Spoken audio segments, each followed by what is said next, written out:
एक सहाबी हुजूर की बारगाह में हाजिर होता है और काम क्या करता है कि टिकटिकी बांधकर हुजूर का मुखड़ा तके जा रहा, टिकटिकी बांधकर। और काजी अय्याज रहमतुल्लाह ताला ने अपनी किताब शिफा में दर्ज किया कि सहाबाए किराम जब हुजूर की मजलिस में बैठे होते, उनका हाल क्या होता, ऐसे लगता कि जैसे इनके सरों के ऊपर परिंदे बैठे हुए हैं। जैसे सर के ऊपर परिंदा हो तो बंदा क्या डर महसूस करता है कि ऐसे ना हो कि मैंने सर हिलाया और ये परिंदा उड़ जाएगा।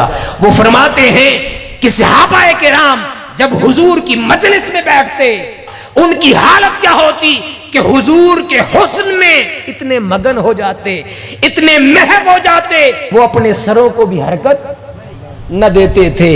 यूं लगता जैसे उनके सरों के ऊपर परिंदे हैं और उनके हिलने की वजह से उड़ जाएंगे। उम्मुल मुमिनीन सैयदा आयशा सिद्दीका फरमाती हैं कि वो सहाबी हुजूर को तके जा रहा है। हुजूर ने पूछा, ऐ मेरे सहाबी क्या बात है, तू मुझे क्यों देखे जा रहा है? इस पर वो फरमाने लगे, तमत्तउ मिनन नज़्रु इलैक, आका आपकी जियारत से लुत्फ अंदोज हो रहा हूं, आपके मुखड़े से लुत्फ अंदोज हो रहा हूं, आपके हुस्न और जमाल से लुत्फ अंदोज हो रहा हूं।